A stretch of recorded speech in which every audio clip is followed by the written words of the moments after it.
rolling. So, a couple of things. Thank you for being here. I really appreciate your participation. I'm glad we can have this meeting, talk about a variety of things. We have a lot of information to share. Some of it may be a little complicated, not for you to understand, it just look like a lot on the screen.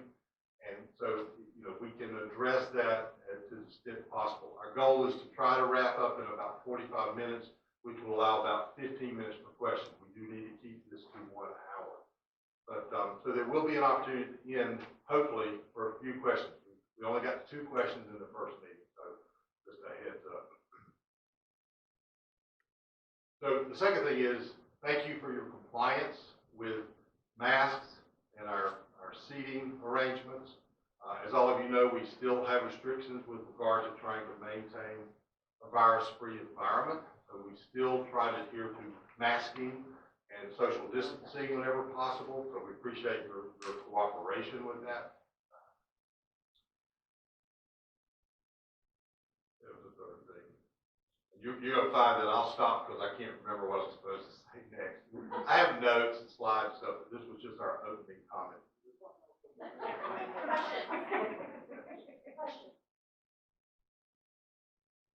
Yeah, at the end, I said that. Yeah, we'll have some opportunity for questions at the end. I do want to take a moment. This is what it was. Thank you, Allie. That's what made me. I want to thank a couple of people besides my colleagues, Pastor Leslie, who's going to give us a little devotion here in a second. But in the background, Hallie did a tremendous amount of work in pulling this all together. There were times when she knew I wasn't happy and she tolerated it anyway, but we got it done. We pulled it together. Also want to thank Stephen, who's part of our IT team, for making sure everything worked in here. He's also responsible for the filming of the meeting. And then Ariana has also backed us up as well, kind of helping people get where they need to be. Okay, I'm going to ask Pastor Leslie to give us a devotion to kind of, now, the thing I really forgot was, this is now the second historic event today in this community, and that is the fact that we are gathered as a large group for the first time in basically 3 years. That's a big deal, and I think we should, at some level at least, cherish that and recognize that we hope that this will be at least what we're able to do going forward. So to some extent, this might be kind of the new normal when it comes to large group meetings. Yes, we have a dining room, people take their mask off in the dining room, but that's typically 2 or 4 people gathered in a relatively small distance with good distancing between tables. So not quite the same as all coming into a room. This room also is special, the chapel, not because it's a chapel, it is special because it's a chapel. But this has a closed heating and air system, so we're all in here breathing the same air. So that's why we ask you to keep your mask on and to socially distance. So, but it's a big deal. I've mentioned this morning that we hope our resident council meeting will be able to move to this type of environment. But we currently, the way we have the chairs, we're limited to about 60, 65 people. So we have to get really creative in terms of adding some chairs. I don't know what the past has been for resident council meetings. We haven't had one with a full resident assembly, they used to call it. We haven't had one since I've been here. If we have 100 people coming, this room may not work. We'll have to rethink that. But stay tuned. There's a meeting next week. We're still in the decision-making process about what's going to happen with that. Okay. Oh yeah, I never said it in the first meeting. I'll tell you, please try to silence your cell phone because by the time, like me, by the time I find it, get to it, and turn off the volume, it can be a little distracting for other people. Okay, Pastor Leslie. Thank you. Good afternoon. Our reading for today is from Lamentations 3. The steadfast love of the Lord never ceases. His mercies never come to an end. They are new every morning. Great is thy faithfulness.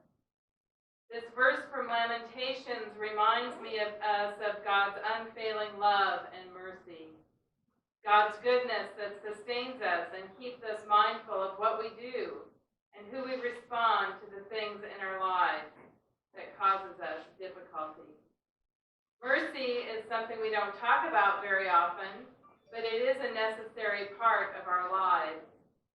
It reminds of kindness and generosity, cooperation, forgiveness, and giving.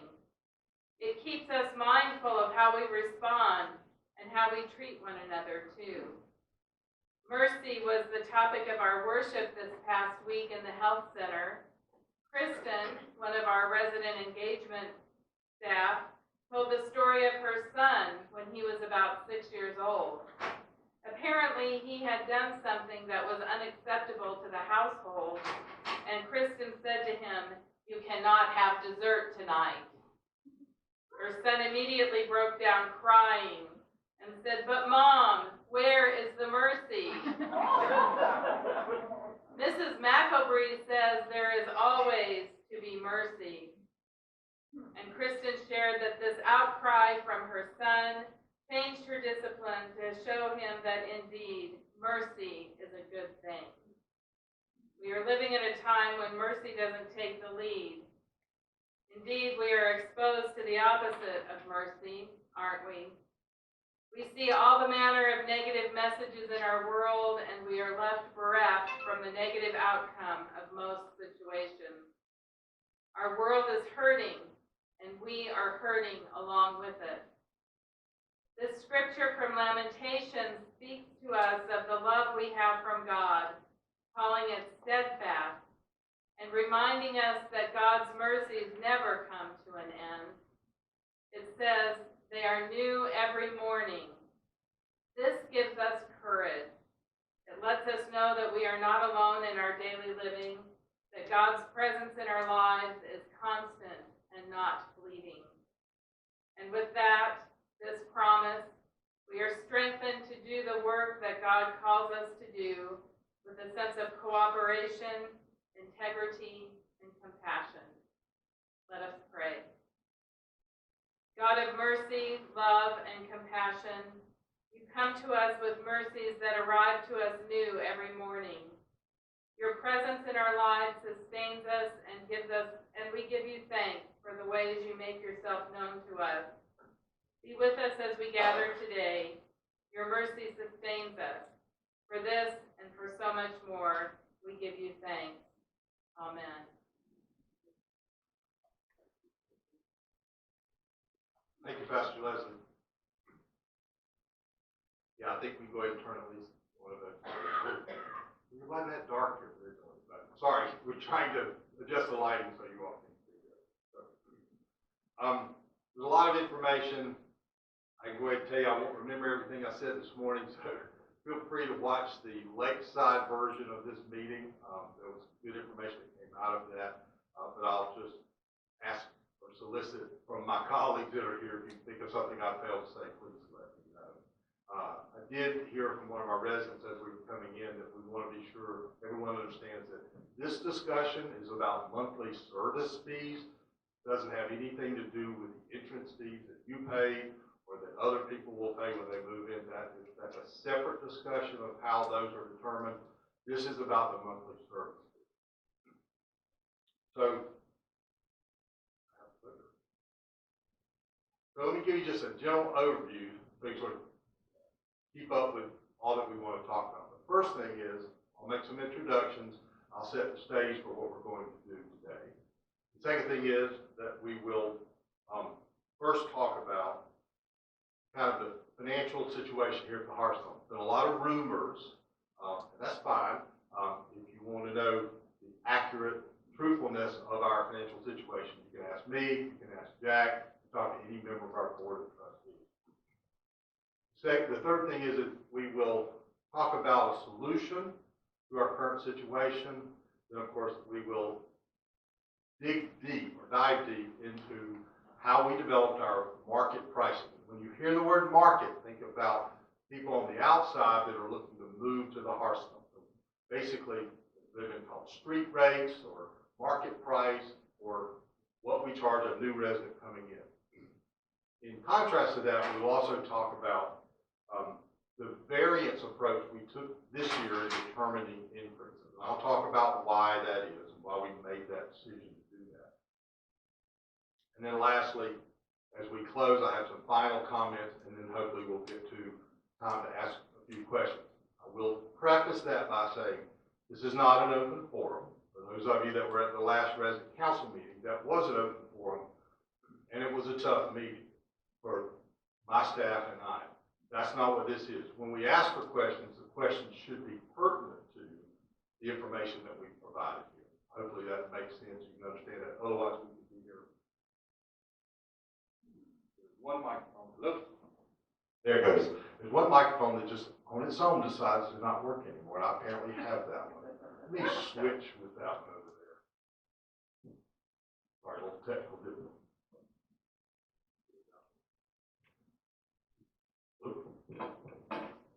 Watch, this one will do the same thing.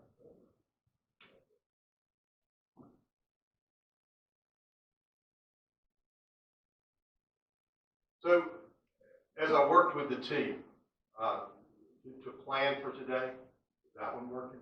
I can't help.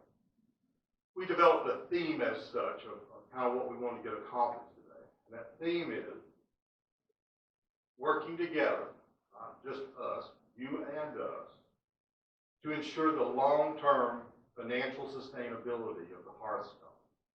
If you've been in any meeting, group meeting that I've been in the last year or more, I generally make a comment about why I believe I was hired and selected to come here. Those of you that don't know, I've spent 26 years in the senior living industry. Before that, I had 10 years in banking, and the board believed that that set me up to try to address the challenges that this community has seen with regard to that sustainability. Stability is another word, financial stability. That's what we're always trying to work for. We'll dig into what that looks like, what causes it, and what the results of that are going to be. But we include you in the equation. We just can't do this without you. Your participation, besides asking questions and trying to understand what's going on, is ultimately to be able to support the community financially in the way we've determined needs to happen. In terms of our purpose today, we want to give you an in-depth look inside of the processes that we've gone through, which start with the challenges that the Hearthstone has been facing for quite some time. These are not new challenges. They just simply have not gotten better, so we've tried to address those with both adjusting our market prices as well as the rates that you all now are seeing, with the goal of basically achieving a fiscal balance, a fiscal point where we're comfortable that our long-term sustainability will come to be. I think that's a little questionable at this point. That's not to worry anybody. That's my job to make sure that this community is here for as long as I'm responsible, and to set it up for the next person that takes the community to be successful for all of you.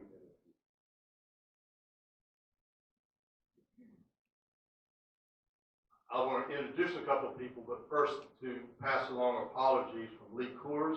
He is the chairman of our board of trustees. He was in this morning's meeting, but as he asked me to tell you, his boss, he blocked the whole day, but his boss managed to sort of mess that up for him. So he could not be here this afternoon. He sends his apologies.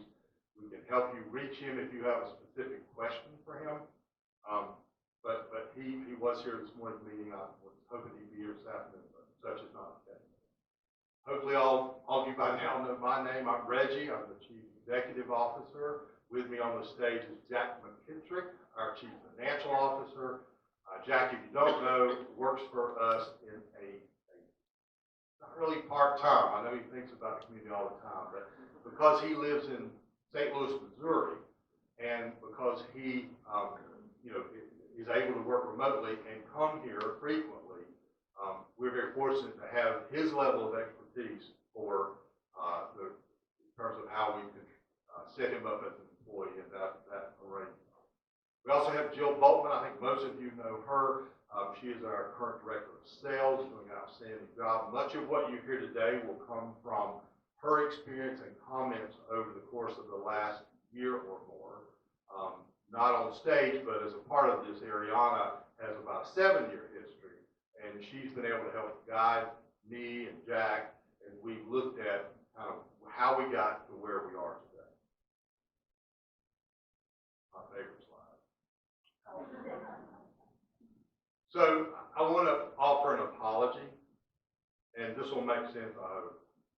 So I sent a letter to each of you, a very, very difficult letter to put together, not in terms of what it says, but if you didn't know, there were 6 or 7 different individualized, unique components to each one of the letters that went out. And we had to work through a lot of data, get all of that data to appear on those letters. And as a few of you know, the initial round of those letters had a mistake in it that we honestly just did not catch. We immediately pulled back all the letters we could get our hands on, and we corrected that error and then sent them out. So, but what I failed to do, and what I owe you an apology for, is to really talk about the why. Why did we need to increase rates at a level higher than what has typically been seen here in the past? So that's on me. These meetings are my attempt to sort of open the book and allow you to understand, or at least see, kind of why we did what we did. To borrow a phrase from Jill, she talks about the fact that we're going to show you how we make the sausage. Okay? So you're going to look inside, and then if we're not clear about anything, you can let us know. We'll try to do a better job of explaining. With that, I'll have Jack come up. He's going to talk about the current economic conditions that are affecting the community with some very specific information.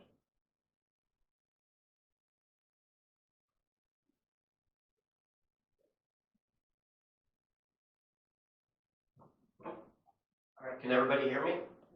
I can't really see you with this light in front of me.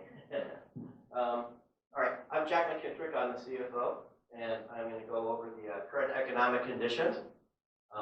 First, we're going to go over the financial stability overview.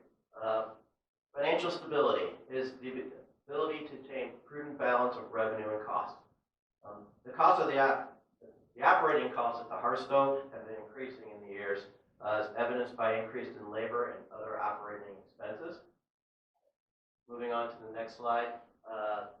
This right here is our 2018 to 2021 audited financial statements. We're still closing out the 2022 year, so I don't have that information up.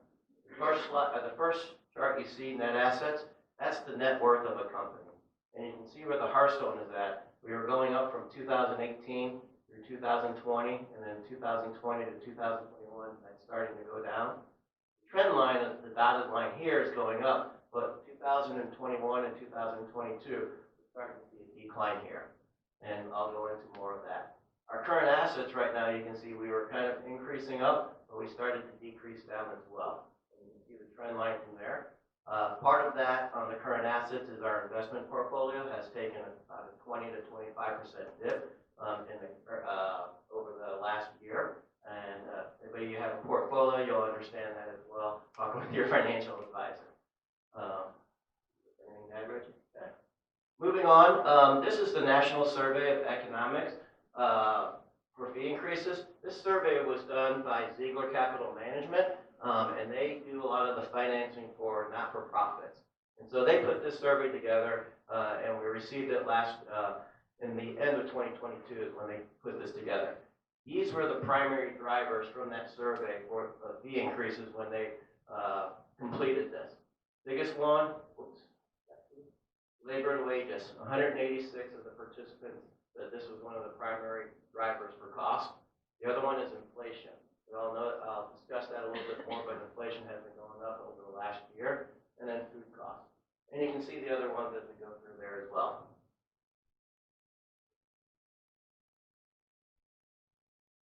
So Seattle minimum wage, you can see on this chart, Seattle, they're leading the country. They were the first ones to really go with the minimum wage increase, but you can see that is also being a driver of cost.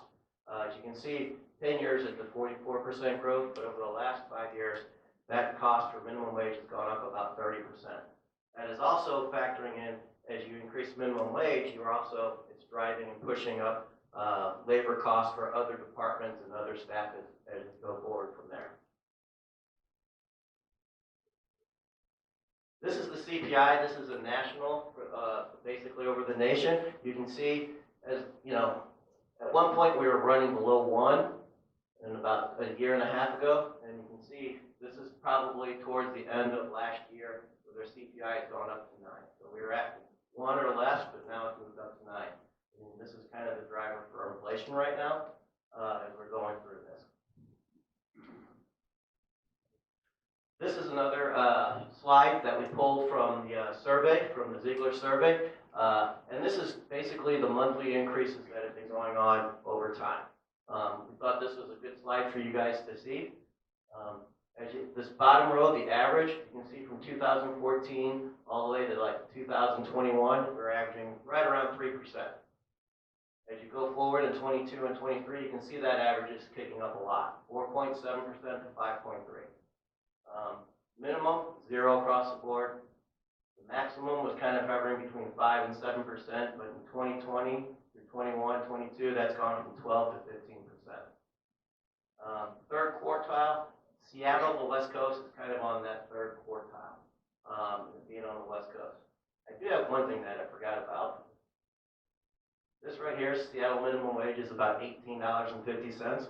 Reggie told you that I'm from St. Louis. In Missouri, the minimum wage is $9.45. So you can see there's a big difference in cost living in the Seattle area versus somewhere in the Midwest.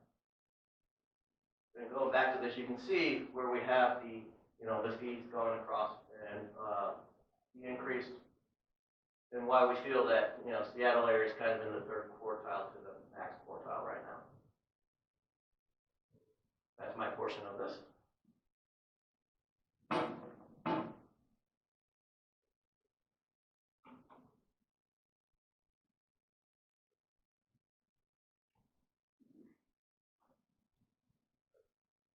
I'll go back 1 second. Jack was talking about, this red button part. This third quartile means there are 4. This just happens to be what they put on this report. And I recognize this is a lot of information. I would argue that because of minimum wage here in Seattle and other costs that we've seen increase, we likely would have fallen in the 4th quartile of this particular report. We just don't have that data. But if you look at that one number right there, you can see that red dot.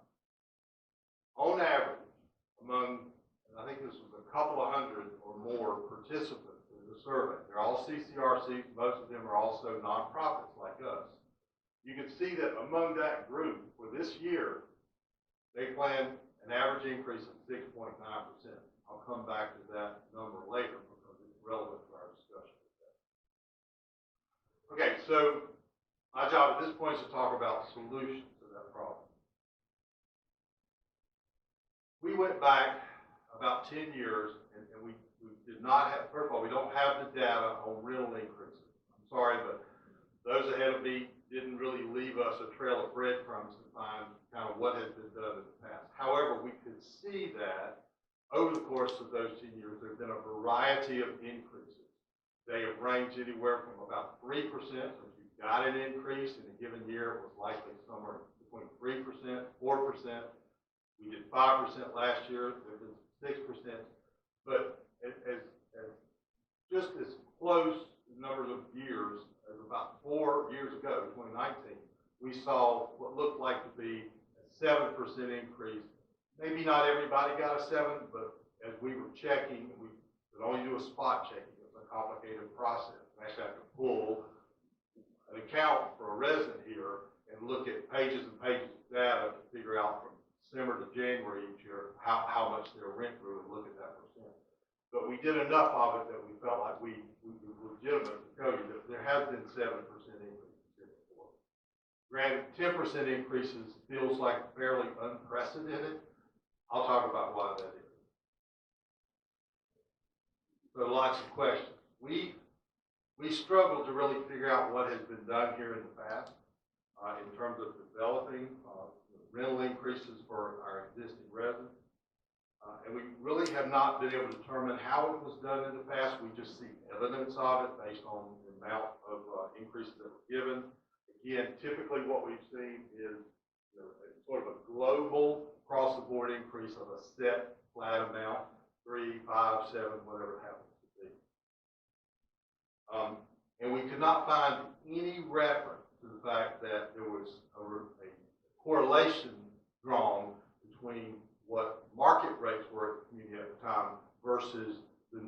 rates that, the increase that were put in place for residents.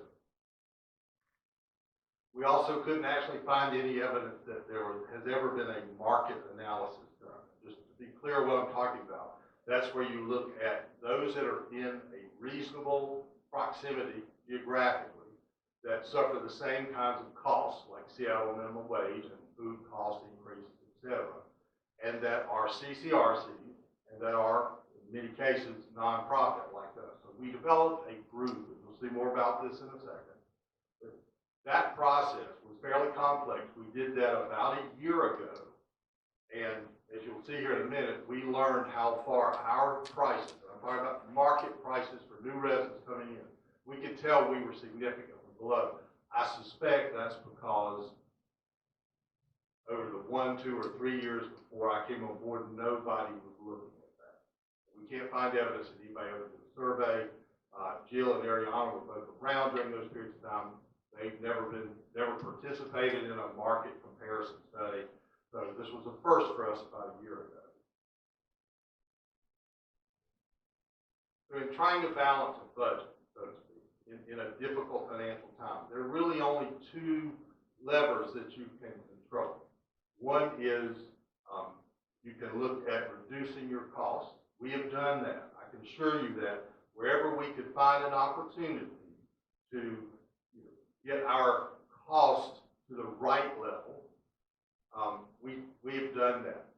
We've been careful of it. I pretty much mandated to the team here to try and not reduce costs such that you all felt it because of fewer people, fewer dollars being spent on services, whatever the case may be. Granted, you got to remember, we're still coming out of COVID. That was a huge factor over the course of time. But we are already putting plans into place to ensure that services are at the highest possible quality without necessarily increasing our costs. But at the same time, we're not trying to decrease our costs such that you would feel it. That's why this guy's not happy. He lives somewhere where they've cut back on what is happening for the residents that live there. So if you assume for a minute that you want to be careful as you find more efficiency in your spending, and the opposite of that in a balanced fiscal relationship is you have to find a way to increase your revenue. For a community like ours, the primary way to do that is in adjusting the rental rates of the apartments that you have available. Do that in two ways. One is the market rate that is set for new people, and then also looking at annual increases to individual residents.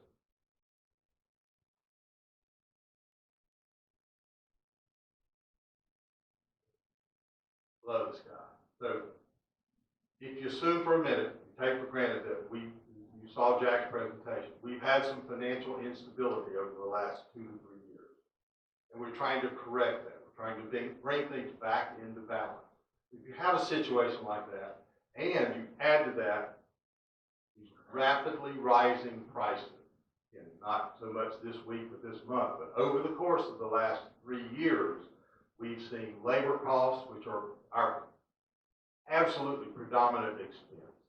Most communities spend somewhere around 70% of every dollar on something related to labor. That's benefits, hourly wages, salaries, whatever the case may be. We have that going on. Then you add to that the fact that we would prefer not to reduce our costs associated with the services that we provide to all of you to keep anybody from looking like the guy in the previous slide. We want to try to maintain our service level and our service quality.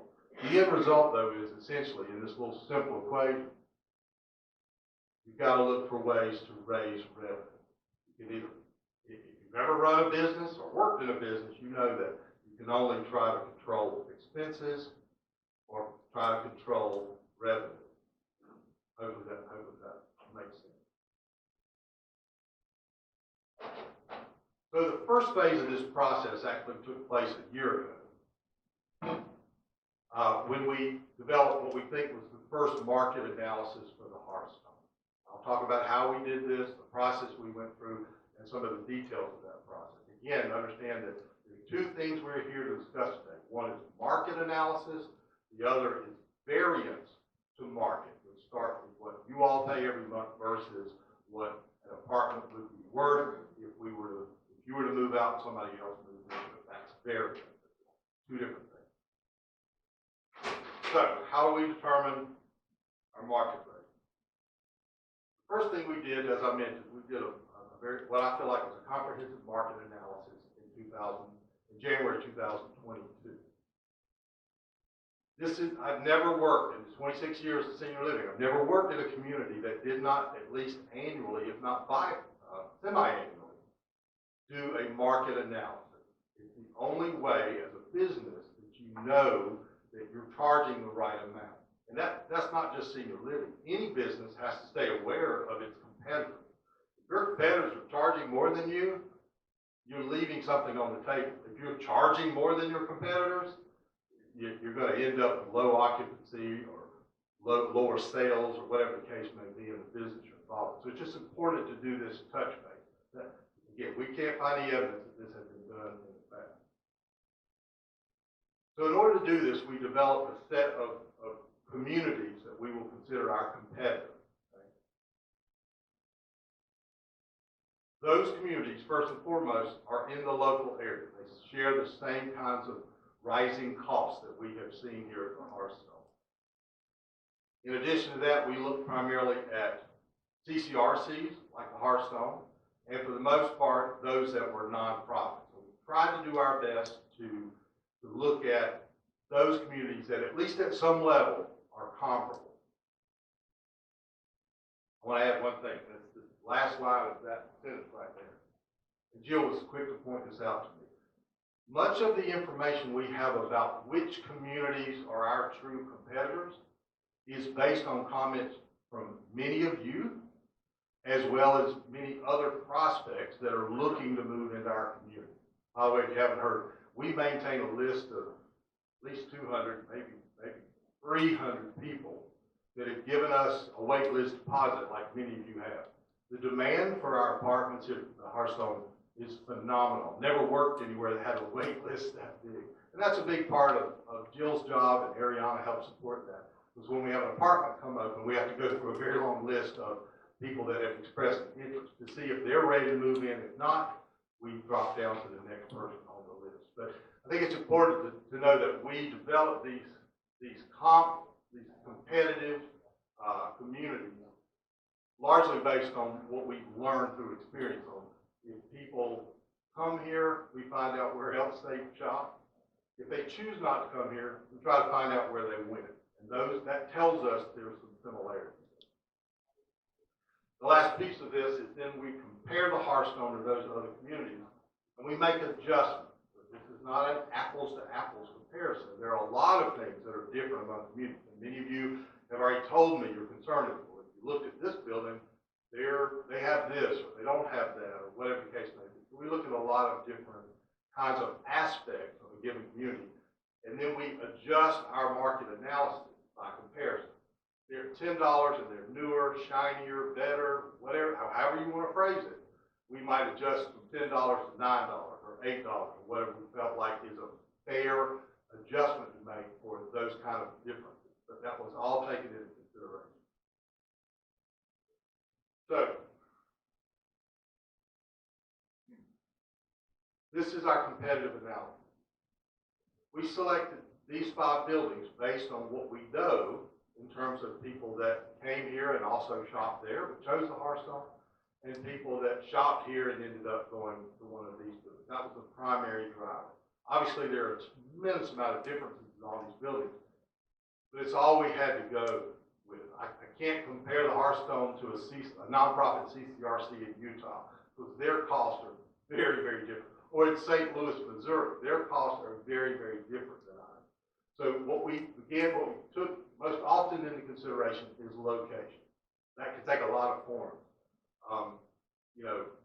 Nobody on the list was on Green Lake but us. We think that's a tremendous value. I'm sure some of you moved here because of the location, the area, the beauty of it, the nature. Some of you have, in the Lakeside building, if you ever move over here, there are apartments that view the lake. It's really kind of phenomenal. Plus, from our own dining room, a floor above us, you can see the lake. And so the lake is an important piece. So when we looked at a building that's in downtown Seattle, which is great. The good news is it's in downtown Seattle. The bad news is it's in downtown Seattle, and there are a lot of issues. Parking, if people come to see you, and I know that's a problem here too. But construction, somebody made a comment about one of these buildings on here. It feels like it's kind of in a combat zone. And so those are kind of things we take into place when we think about location. We also look at amenities, those that we offer, chapel, beautiful dining room, now a garden, a bistro, salon, all of those things we take into consideration to compare with what others do. We also take a look at kind of the current condition of those amenities, apartments, common areas. If they're better than the Hearthstone, we gave credit where credit was due. We made an adjustment on our side of the equation. We also looked at the specific services that each of these communities offer. Some may not offer memory care, for instance. Some may not have a skilled nursing. So we made adjustments accordingly to that. Now, for all of you from the Coves, we also took into account where any of these buildings were what we call a single campus environment. Everything's right there. You all technically live more than a block away, 2 blocks in Cove East. And so we tried to allow for that, especially as we were repricing our Cove apartments, those that were vacant or those that will become vacant. Remember that when we do a market analysis, and reset our pricing, we reprice every single apartment, whether it's vacant or occupied. We have to know what that apartment is worth. And then the last 2 more pieces, we look at the age of the property. The Hearthstone kind of loses in that deal, except for places like Bayview, where it is an older building. We recognize that. We also think that brings a lot of character to it. And many of you live in buildings that are 3 years old, 5, 7 years old. I can't remember, Cove West, I think it's close to 6 or 7 now. That's not always a good thing, as most of you in Cove West know, because, I've said to someone, I think Cove West is suffering what we always call the 7-year breakdown. New building, something happens at about 7 years. I don't know if all the warranties run out, or if equipment that's made, and you're told the last 20 years it starts to fail at 7, but that's kind of what we're beginning to experience at Cove West. Not an excuse, it's a phenomenon that I have seen elsewhere in other properties. And then the last piece is we then, after we've made all these adjustments for those things that are better, those things that are worse, and we come up with this equal playing field among our competitors, we then move to a square footage analysis. So we come up with a dollar figure per square foot for an apartment in this group of communities. Take an average, and then we bring those numbers back to our square footage. So we can say a 336 square foot studio over here is worth X.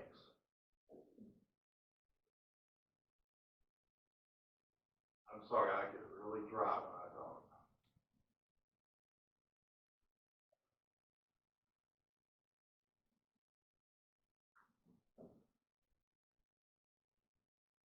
So, this is how we determine those prices. We set our prices. We did this analysis. We looked at what competitors were charging. We compared that to what we were charging after we made adjustments. And what we learned, and by the way, if you lived here a year ago, I told you this a year ago. Our initial estimate was that we were 15 to 20% below an average of the market for nonprofit CCRCs in about a 5 to 10 mile range. We knew this, and we knew we had to correct that. So then, allowing for the differences in the community, we set our market rate for new incoming residents for the year of 2022. We did that back in February. Those new prices went into effect. It's important to remember that those prices really didn't have any impact on our existing residents here. Last year, because I've been here for like less than 90 days, the board, together with Jack and I, we elected to just simply do a flat 5% increase. While that might not have felt good, that was actually probably a good deal considering what our labor costs were doing at the time. But I was still very new, and the last thing I wanted to do was issue a 6 or a 7 or a 10% increase to everybody. It would have been technically suicidal, I guess, to try to do that. But those rates didn't impact the rates that you paid in 2022. You did a 5% increase. They did very much affect the setting of rates for new people coming in. And probably the most important thing, as they say, the proof is in the pudding. Jill has been working with those new rates that we established for 2022. She's been working with them for almost a year now, and we're not getting any resistance in the marketplace. If people decide not to live here, Jill will tell you it's not because of the monthly service fee. Okay? They've made a decision to wait, to stay at home. You know, the real estate market helped a lot of people decide to stay at home for a while, as well as the market change. The point is that in discussions with prospective new residents, we talk about entrance fees and we talk about, you know, the monthly fees. Jill will tell you with a straight face, I know this to be true, nobody ever said, well, that's just too much to pay per month to live here. Okay? We know that those prices work. So they've been established. Not only did we set them based on a competitive analysis, we tested them for a year.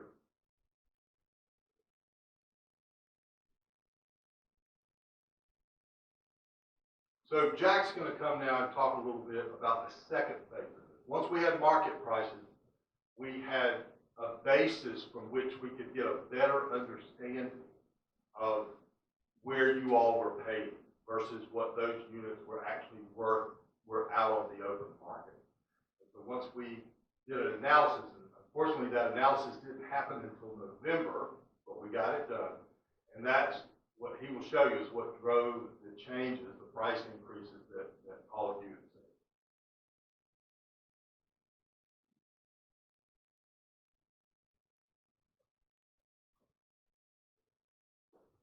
Hello again, everybody. I'm going to go over how we did the analysis here. So, adjusting the rates for the 2023 existing residents. In preparation for 2023, we did a comprehensive analysis of the variance between the current market rates and the current rates for the residents. And that was performed in the late 2022, what Reggie said. The result of that analysis showed a much broader variance between new and existing residents, of about 25% average of the difference between what current residents are paying and what the market rates are. In fact, some residents were below market as much as 40%.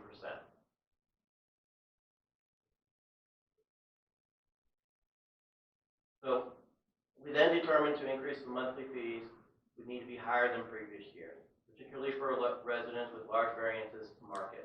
I already went over the economic conditions that were driving the rate increase, but this is the analysis that we did. The results of those were designed to improve total revenue of the community while leveling the variance among IL residents and improving the equitable nature of what all residents pay for monthly services. So we were trying to level the field and make things more equal when we determine the rate increase. No existing residents were increased to market rate. The goal is not to increase current residents to market rate, but to have an equitable solution to doing the market rate increases. And why we had a 5 or 7.5 or 10% rate increase for residents. And I'll just add, if you'll go back, and thank you for letting me do that, is we could have, instead of this process that we've taken you all through, and again, you remember my apology, I wish I'd given you all this data to start with. I now know better. But if we had said, we need an average of 7.5% increase in our current existing residents and what they pay, we could have given everybody here a 7.5%. For those of you that got 5%, you probably wouldn't have liked that.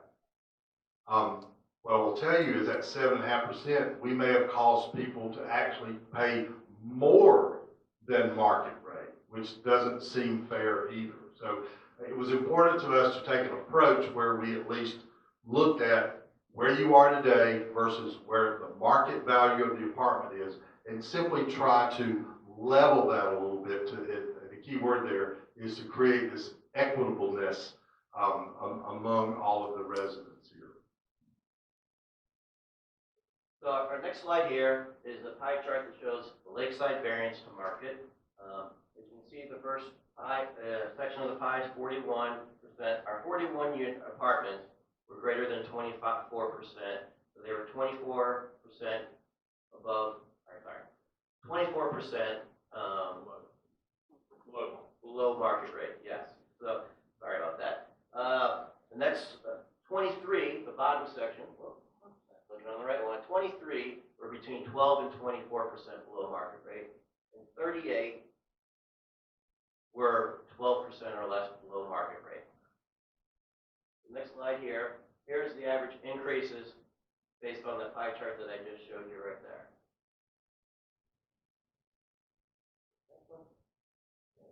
So we had 38 apartments that had a 5% increase at Lakeside. We had 23 apartments that had a 7.5% increase, and we had 41 apartments that had a 10% increase. So this is at the Lakeside, this building here. The next slide, here's what we did at the Coves, which is, I understand, where you guys live, variance to market. So we had 12 that were greater than 25% variance. And we had 22 apartments that were between 15 and 25% variance, and we had 11 that were less than 15% variance. So the code average increases per apartment. We had 11 apartments that had a 5% increase. We had 22 apartments with a 7.5% increase, and we had 12 apartments with a 10% increase.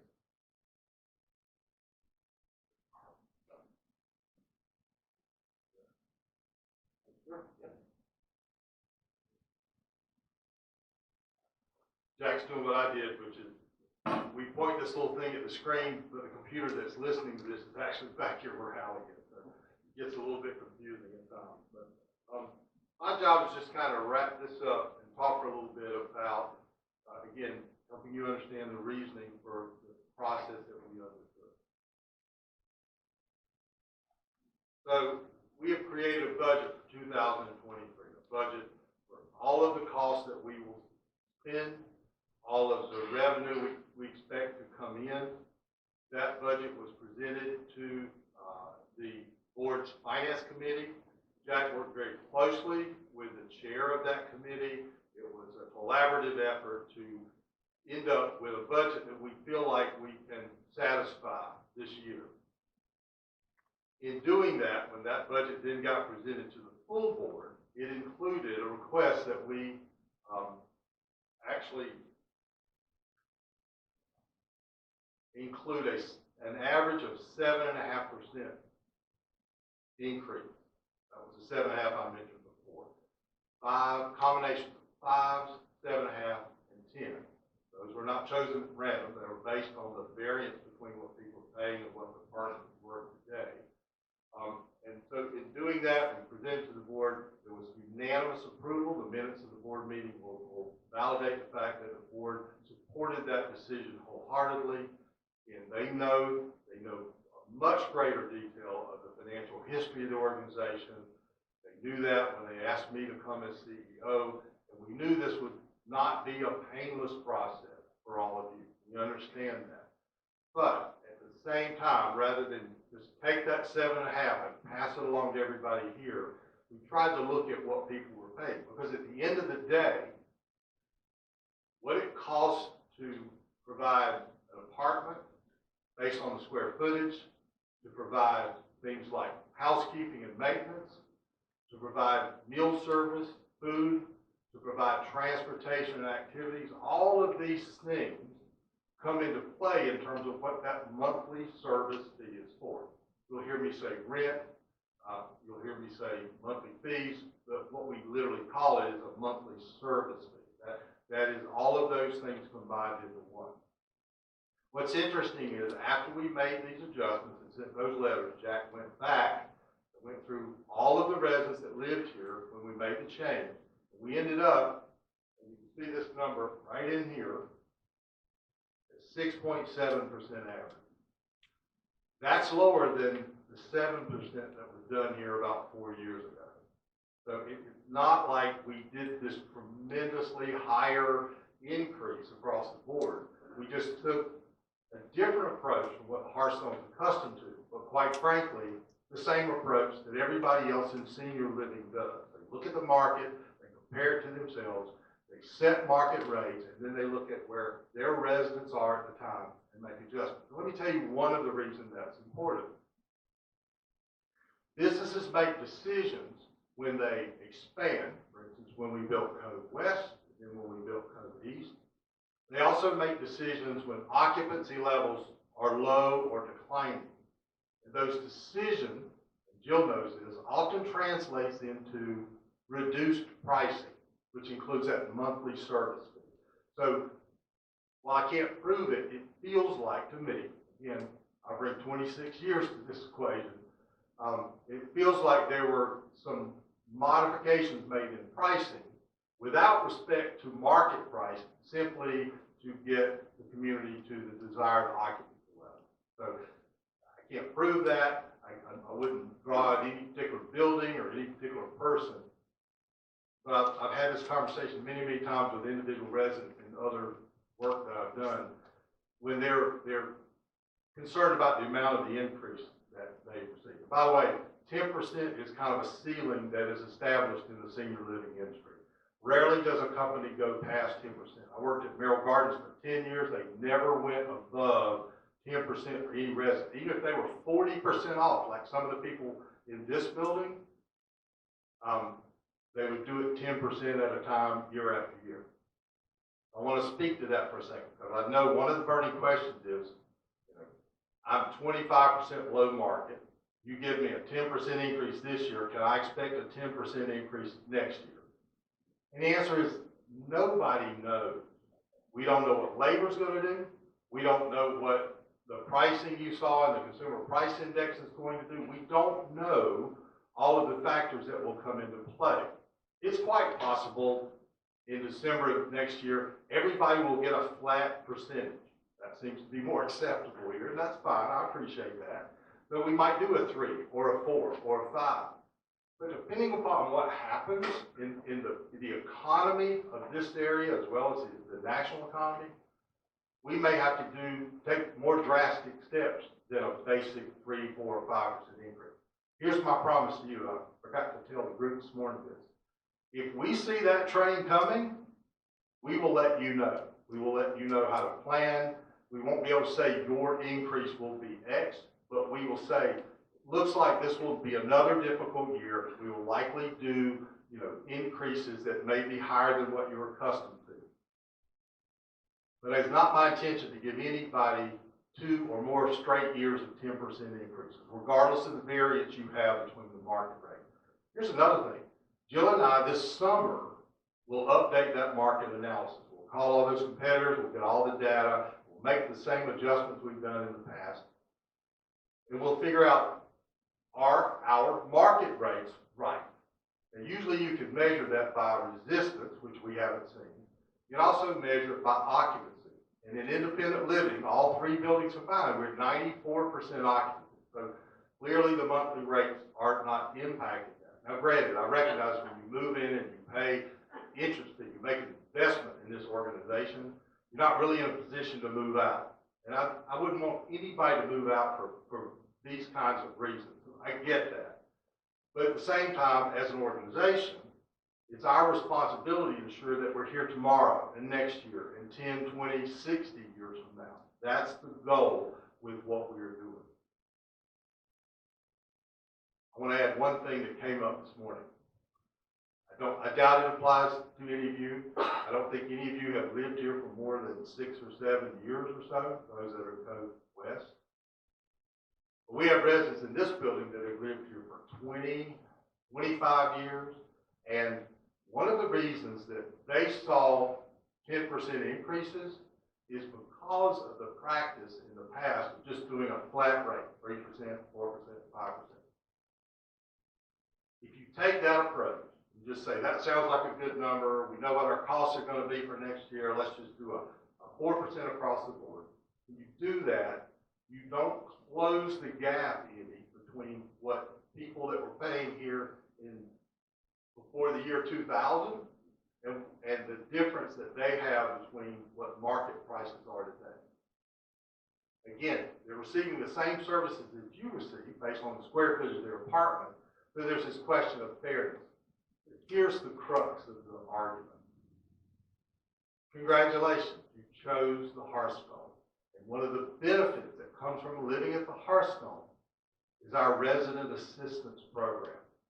We haven't been able to get to the practice of really advertising and promoting that, but trust me, you or a family member or any resident of this building or their family member, they communicate to our accounting team, or to Rosie, or to me, or to Jack, or whomever. We learn somebody is likely going to struggle to pay their bill here.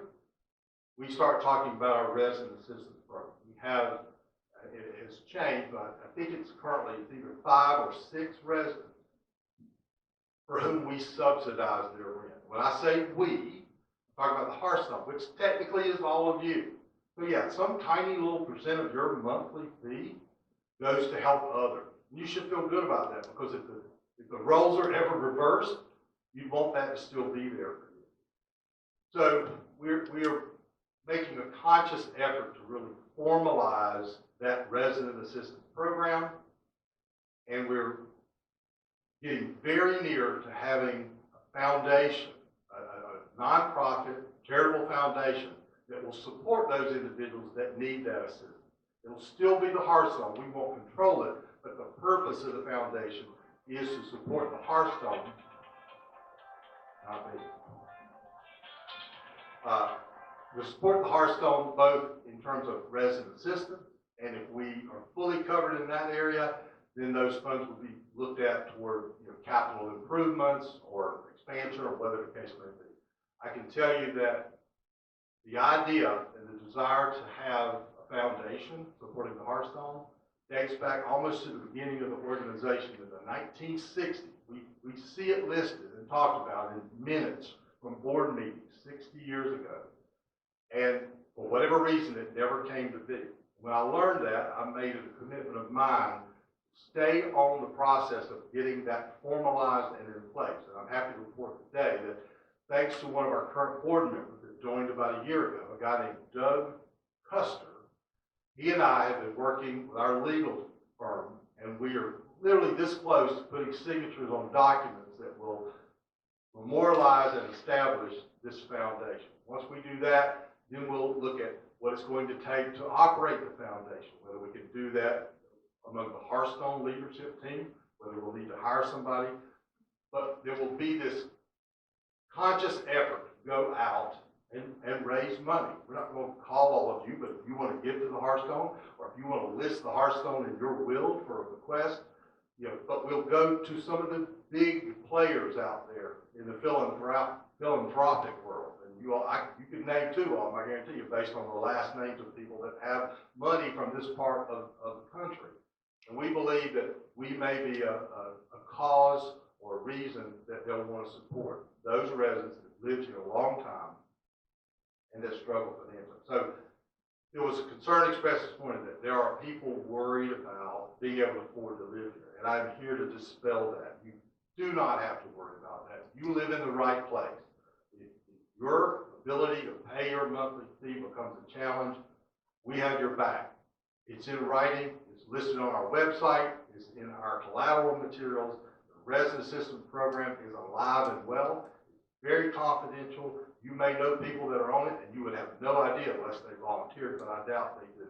So I think that's just important as people face higher increases caused by the increases we've seen in the cost of our operation.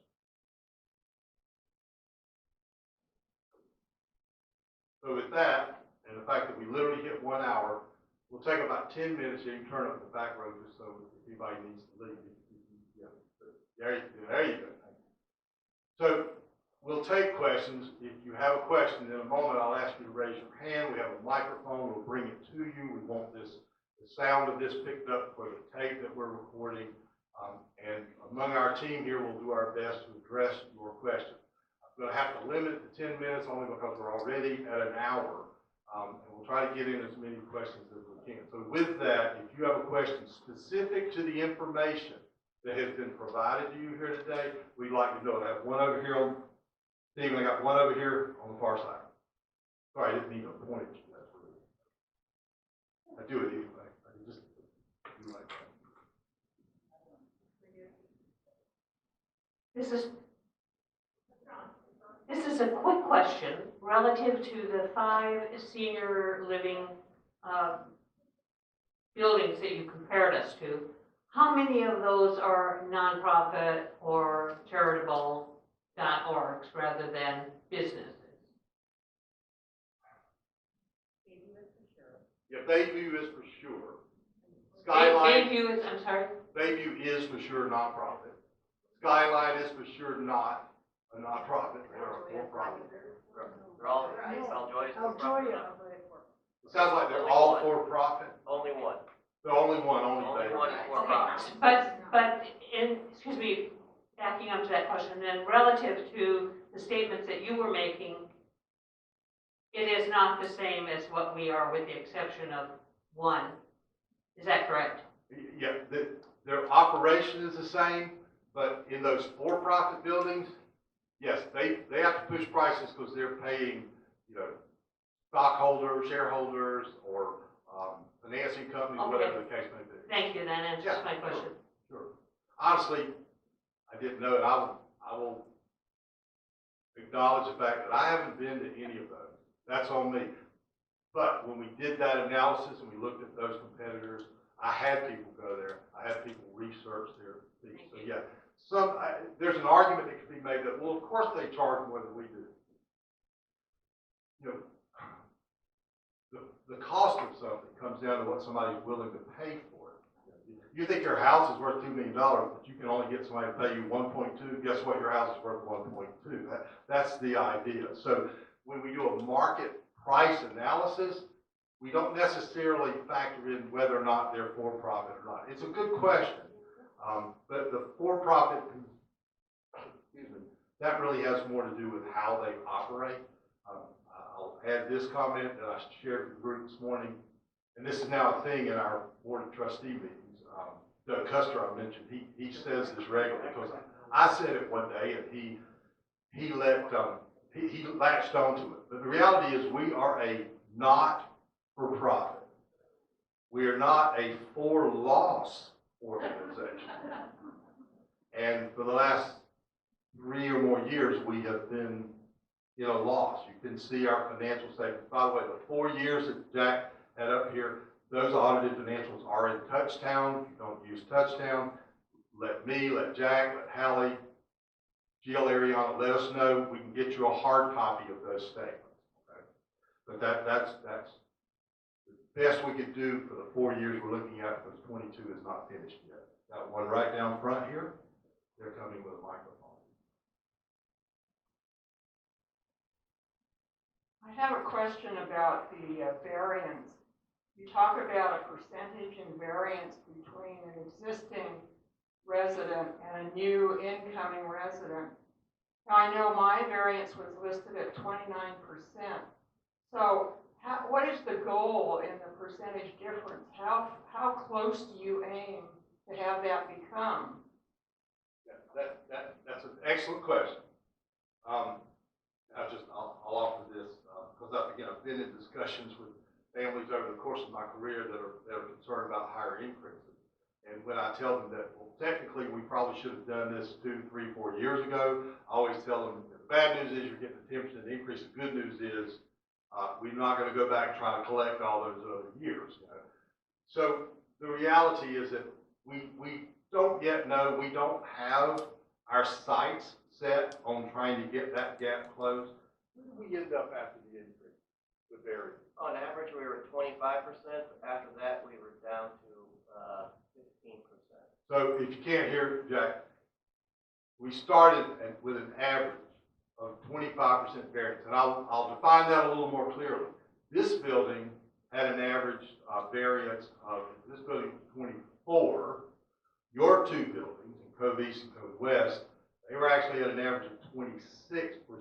So when we boil that all together, it came down to approximately a 25% average variance. So to say that we want to get to everybody within 5% or 10%, we can't look that far down the road to see.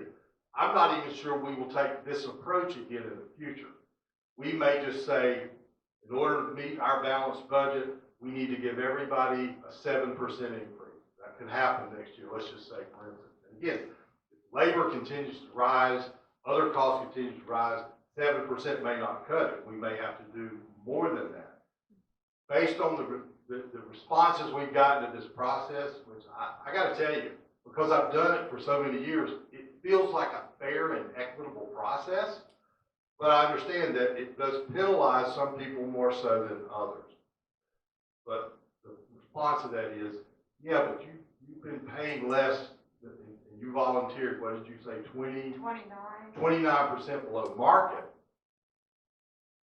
Again, some would say, but you aren't paying your fair share. I don't mean that to be offensive or punitive in any way, but if I'm paying close to market for the same services you're getting, again, based on a square footage adjustment for the size apartment you have, some would argue that that's not fair.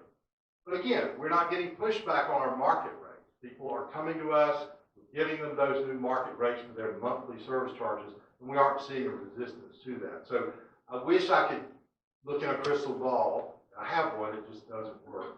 No, I'm not complaining about it. I know, dear. I just wanted the answer as to how close do you want this percentage to get? Yeah, so here's one of the things that will factor into that we can't predict, and that is as residents leave the Hearthstone for whatever reason. If they happen to be in a large variant, like many that we've identified this round, that then changes the whole dynamic, at least at some level. But will we ever get everybody within 5%? I doubt it. I'm not sure we'll ever get everybody within 10%. Okay, there was another one in the front. Who was it? Did you still have a question? Yeah. Right here. Let's get the microphone. I think as residents, we have a lot of anxiety about how the shoe's going to drop next year. And, if you had a 10% increase, it really hurts your budget. And you think, oh my gosh, are we going to have 10% next year and the year after that? And it makes you, you feel kind of anxious and worried and whether you even should be here. Listen, I have complete empathy for you. Ever since I came in to senior living, I haven't owned a home. And the reason is because I've had to move to follow jobs that were more attractive and to support my own family. So we lease houses. We lease a home in Mill Creek. I am worried to death. My landlord's coming at me with a large increase. The first year I was in the house, after 1 year, he bumped it. It was almost 20%. Now, granted, because Mill Creek decided to raise real estate taxes ridiculously, and he essentially passed that on to me. I didn't want to move after a year. I had to suffer. He's been good to me since then, but so I feel you. I feel your pain and your anxiety. I genuinely do. Here's the thing, is that we don't expect nor plan to provide anybody that got a 10% increase this year with another 10% increase next year. I can't guarantee that, but that is not our intention. And again, unless we see significant changes in our overall cost, I think we'll be okay to probably do a flat rate, but it can range from 3 to 7%. That's what's been done here in the past. Okay, thank you. Oh, absolutely. You got one over here. Steve, I'll get to you. Your hand went up second. It was just a little piece of perspective. No, not you, Steve. Not you. There's another Steve in the back who I saw his hand. Go ahead. I would like a little more clarification on the question of comparing the other ones as far as, I don't understand why you didn't look at if they were a profit or non-profit, because it involves all the services. Like the non-profits, you don't have the continuum of care and you pay extra. And it seems like you're comparing apples and oranges. If I understand your question, it sounds like, and I want to be clear, we only compared to CCRCs. They may or may not have had a memory care unit. That's one thing that not all CCRCs do. And yes, some were for-profit, some not for-profit. Understand that the market rates we set have now been proven. So it's hard to argue that they're wrong. Anybody that's been in business understands that, right? We looked at what competitors charge, we made adjustments accordingly. At the end of the day, we field tested them for the past year with success.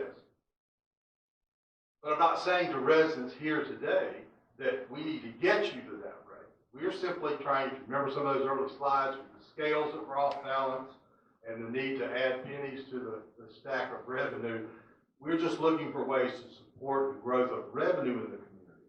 Remember that if we get to the end of the day and we made too much money and we're showing a profit, we mandatorily put that back into the community. That's what we would do with that. I would love to have that problem. I don't see us getting there. We're just simply trying to reduce the difference between what we spend and what we take in by increasing rate. So I want to be sure, though, that you're not asking about communities that aren't CCRCs. We didn't compare to any of those. My history, my background is in licensed assisted living buildings with companies like Merrill Gardens, Aegis Living, Leisure Care. There are a number of them out there. And those are very much for profit. And when you live there, if you live there, you will feel every year that belt tightening and squishing down costs because they're trying not to push those costs on the resident. They still will have increases, and most of them do take a market-based approach and the variance of an individual to market. I've seen organizations that move you in with such a deal for that first year and then hit you up with 10% for the next 2 or 3 years. Yes, ma'am. My understanding is that the for-profits are not a CCRC, or whatever the initials are, that they're strictly for-profit, where we are not. So I can clarify that. So CCRC stands for Continuum Care Retirement Center, right? So those in our sample group, our competitors, they all do what we do. They just happen to have to create a bottom line for investors. And the Hearthstone doesn't need to do that. The Hearthstone is trying to right the ship. We are upside down financially. We have been for years. This is part of that effort to fix that. So the Aljoya you contacted, was it the North Gate or Mercer Island? It was Northgate. Because the Mercer Island one is not a CCRC. That's true. So we that's did why. we did not use the Mercer Island building. It was the Northgate building. Again, we looked at close proximity, 5 to 10 miles. Okay? So you're saying some of the for-profit are CCRCs? Only one. Out of that grouping there was only one that was for-profit, the other 4 were not-for-profit. I thought that was No, Skylines, Park Shore, Christian Home, and, Horizon House. Horizon Home. Horizon House is a Bayview. Horizon House is Right. Okay. Jill's the authority here. Okay, yeah. Horizon House and Bayview, as well as the Hearthstone, are not for profit. We could have done a market comparison with just 3 buildings. That's not a very good analysis. So we did add other communities that were for profit. And we factored that in. I mean, it was not oblivious to us that clearly they have to make more money than we make. But I can tell you that they too do a market analysis. They look at what we charge. If we're charging $1,000 a month less than them, they know that they aren't going to get any customer that goes to their place and then comes here. That's okay, but it is all about competition, being competitive, and setting your prices accordingly. So I know Steve has a question in the back. And that's going to have to be our last one, for we are way over time. Actually, I have about 20 questions, so we'll get started.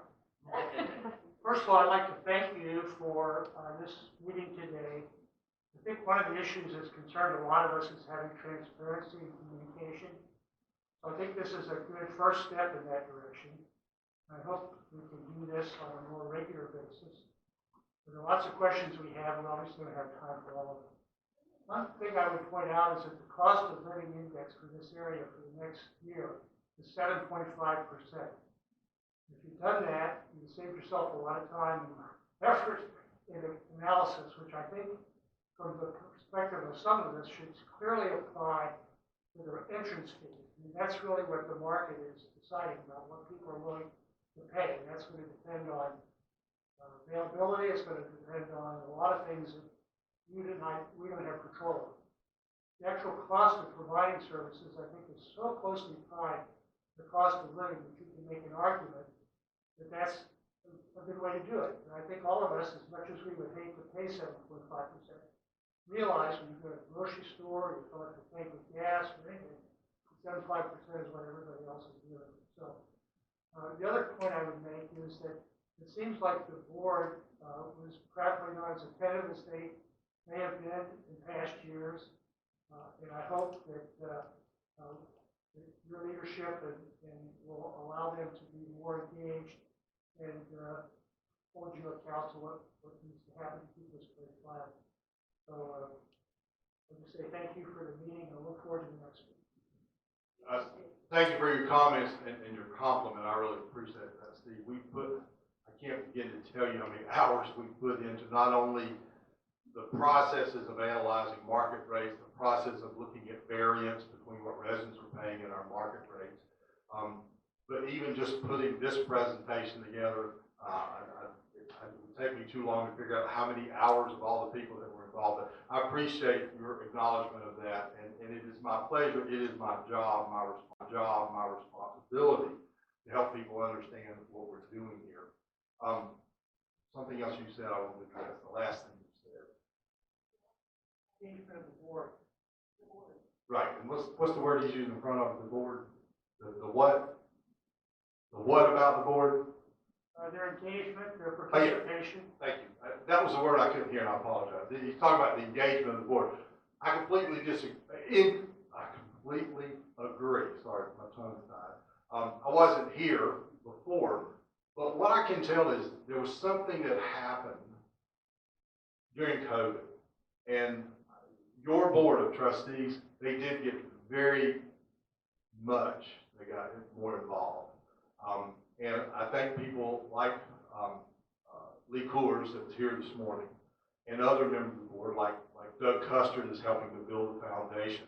They are much more involved. If you don't know, they meet regularly with the representatives of your resident council. So each of you as residents can communicate through your floor chair, and I think that's Laura for Coves, and then also Judy Wackenbarth for Cove West. You express concerns to them. They bring that information to Therese, who's our current president, and Frank Wright, who is our current vice president. They then talk to me. I meet with them every week, and I listen to those kinds of concerns and things that populate up. Beyond that, Therese and Frank meet with our board chair, Lee, and the vice chair of our board of trustees. They try to meet at least monthly, and they have a really good dialogue going. That supports your comment about that level of engagement. I think that may have been missing a little bit here in the past. Again, I wasn't here, but that's my perception. Lee has essentially alluded to me that was kind of the case. I wouldn't get anybody in trouble, but I'm not sure that the board was focused enough on the finances of the organization 3, 4, 5 or more years ago. There was a point in time, I can see it in the minutes, and I have read the minutes of every meeting here since 1960. It's very dry reading, but there's really great information in there. And when you go through those, what you learn is there were periods of time that were more worried about the economics of operating the community, and there were times where they were more focused on growing what we have to offer, like the 2 Cove buildings as an expansion. We are not looking at expansion right now. We're not in a position financially or operationally to do that, but we might in the future. Somebody, and you might be in this room, I don't know who it is, we have the results of the survey, and you're going to get a lot of information about the survey. We are still processing that. There are 100 pages of comments. I mean, it's just kind of phenomenal. We love it. I've told many of you when we've met together, it's like, I appreciate your coming to me and letting me know that you have a concern or a problem or a need.